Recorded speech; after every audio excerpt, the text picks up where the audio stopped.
আসসালামু আলাইকুম রহমতুল্লাহি ওবরাকাতুহ। নদীর এই অপরূপ সৌন্দর্য আমাকে মুগ্ধ করেছে, যার কারণেই ক্যামেরায় বন্দি করলাম।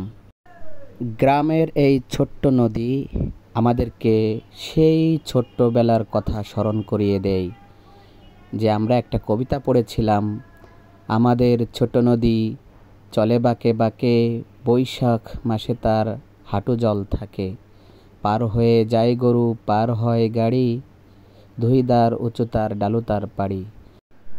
ছোটবেলার সেই স্মৃতি মনে পড়লে কতই না আনন্দ লাগে এখন। এই নদীর সাথে কত স্মৃতি জড়িয়ে আছে আমাদের।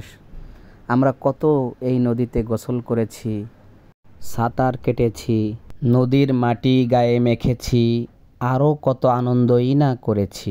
নদীর তীর দিয়ে বয়ে গেছে ছোট্ট রাস্তা, ছোট ছোট ঘর, যা এই নদীর সৌন্দর্যকে আরও ফুটিয়ে তুলেছে। আমরা এ দু চোখে যা কিছুই দেখি না কেন, নদী নালা খাল বিল সাগর মহাসাগর পাহাড় পর্বত, এ সব কিছুই মহান আল্লাহ তাআলার দান। তার এই নিখুঁত সৃষ্টির সৌন্দর্য যদি এরকম এত সুন্দর হয়ে থাকে, তাহলে সেই মহান আল্লাহ পাক রব্বুল আলামিন কতই না সুন্দর। আলহামদুলিল্লাহ। 100 ভাগের মাত্র 1 ভাগ সৌন্দর্য আল্লাহ পাক রব্বুল আলামিন দুনিয়ায় দিয়েছেন, আর 99 ভাগ সৌন্দর্যই আল্লাহ পাক রব্বুল আলামিন তার কাছে রেখে দিয়েছেন। তাহলে চিন্তা করুন তো, জান্নাত কত সুন্দর হবে, জান্নাতের নাজ নিয়ামত কত সুন্দর হবে, জান্নাতের গাছপালা কত সুন্দর হবে, জান্নাতের ঘর বাড়ি কত সুন্দর হবে।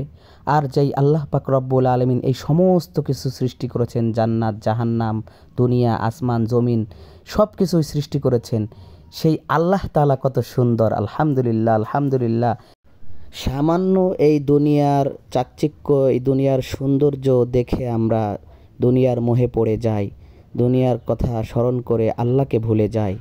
আল্লাহ তাআলা যে আমাদের জন্য যে আসল নিয়ামত প্রকৃত জান্নাত রেখেছেন, প্রকৃত সৌন্দর্য জান্নাতের সৌন্দর্য রেখেছেন, সেই সৌন্দর্যের কথা ভুলে যাই।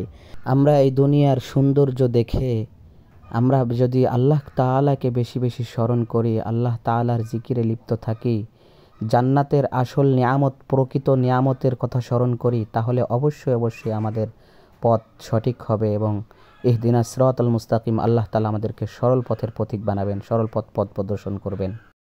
আমরা আমাদের আসল নিয়ামত জান্নাত ভোগ করতে পারবো ইনশাআল্লাহ।